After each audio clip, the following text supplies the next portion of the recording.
Waislamu hamuwakoshi maiti wenu, hamuwakoshi bwana. Badala yake mmetayarisha watu. Kuna watu special kwenye mujtama, kazi yao ni kukosha maiti wenu. Wako watu mahususi hao. Sasa nyinyi hamuwakoshi maiti kwa sababu zipi? Wengi wenu sababu ni mbili.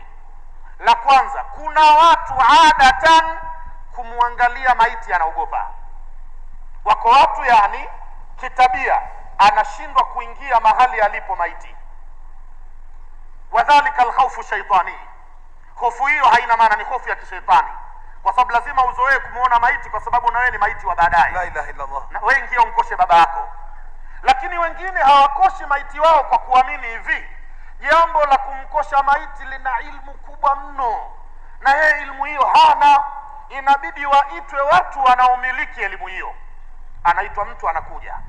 Huyo anakuja huyo, yeye anazijua dua maalumu ambazo zinasomwa wakati wa kukosha maiti, anajua mipango, ndio mnaowaita.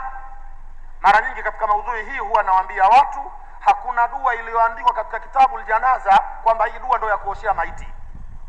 Hata kule kuwekania ni amrun mukhtalafun fihi. Wanachuoni hawakupatana kwamba ukiosha maiti unuie au uache. Kuna waliosema uweke nia.